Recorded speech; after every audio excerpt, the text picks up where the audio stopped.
My journey with bamboo came out of my personal crisis of looking for, it was my midlife crisis, looking for more meaning in the work that I was doing. I'm an architect by training and was looking for, I built my own home on Maui. I tried to be as green as I could. It was off the grid. I used a lot of recycled materials and really doing everything I could to make it as green as possible. They delivered the lumber that was going to be used in the house, and I felt like I got a gut punch of just, there's a lot of trees that go into construction. And having been up in the Northwest, I know what that's like when those trees come out. So it took me a couple of years to find an alternative, but I feel like that I've found one, and I'm very excited about its potential for both the Hawaiian Islands and for the planet. So why bamboo? I probably just said all these things, but we'll go through it and see. Yeah, so the environmental sustainability, the rapid growth, and then also it's a pioneering plant like a grass, so it can grow on degraded land like old pineapple land and old cane land, that kind of thing. And again, it sequesters carbon at a rapid rate, and it prevents soil erosion, protects watersheds, and improves the income of the communities that are involved with it. Here in Hawaii, in the county, and Molokai just the same, we're blessed with all the resources we could possibly need to transform the energy economy into a sustainable status quo. We have the wind, we've got the sun for solar and PV, photovoltaic power. We've got the land where we can grow biofuels and biomass. Further down the road, there is the possibility of geothermal energy sources and hydro or water-driven systems. This island, Molokai, is the perfect size for a beta test site for low emission or zero emission electric vehicles, ideally running on electric power generated by renewable sources. So the county, including Molokai, really has the potential for being a global leader in terms of demonstrating to the rest of the world what can be achieved in terms of energy sustainability. And it's a very exciting possibility, particularly because one of the main things we have in our favor right now, which is huge, is the political will and leadership to go in that direction. There's a Chinese proverb that says, waste is a resource in the wrong place. 35% of Hawaii's waste comes from construction and demolition waste. Has anybody seen a house being demolished with a machine before? Raise your hands. Okay, wow. Wow, Gee, almost everybody. So it's a pretty destructful part of the industry, of the building industry, and it's very unsustainable. It just so happens up to 80% of the volume of a building can actually be diverted from the landfill.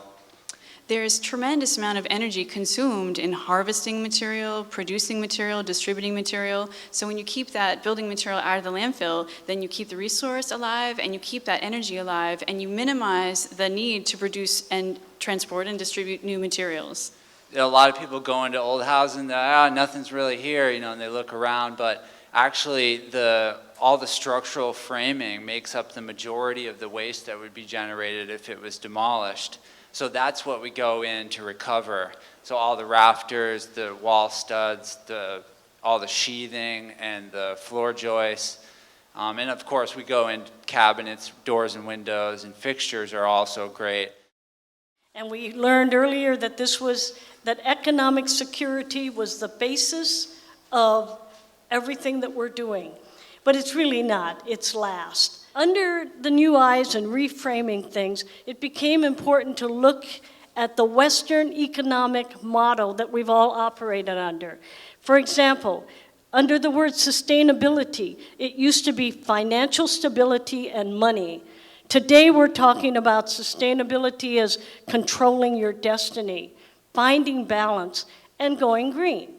I came here and I was told that these people all of you, live on subsistence living. And I thought, ooh, that's really bad, that's poverty at its worst.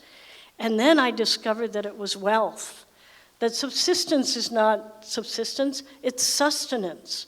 It's about surviving in terms of food and water and shelter, and this is wealth. It's not subsistence, it's sustenance.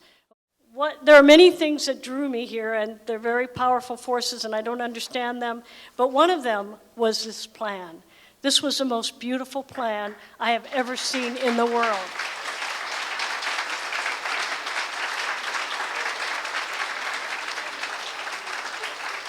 And now you have to make it real. So I invite you to dream collectively for a sustainable Molokai, and a Molokai that is part of the abundance of all of Hawaii.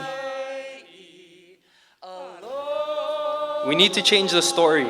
Humankind is not doomed to destroy all things living. In fact, we are a creature capable of dreaming.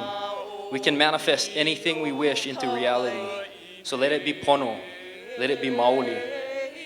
Enough being linear, it's clear that the beginning and end paradigm has passed its time. We need to go back to go forward, full circle, to a time when every action took into consideration the well-being of infinite future generations. It's in our DNA to react to crisis in brilliant ways. All humans have this capacity. We just need to change the story. Hope inspires our inner fires. We need to feed on stories of hope, like finding Tahiti, like restoring culture after almost forgetting, like building buildings that redefine sustainable technology, like planting food to feed a community. It is humans' greatest gift to dream and vision beyond impossibility when inspired by hopeful stories like these.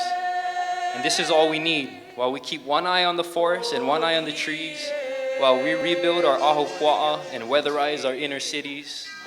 We need to keep sharing. We need to keep giving and receiving aloha and the things that really, truly mean something. So hopefully we go home today, turn off the TV, and start telling a different story.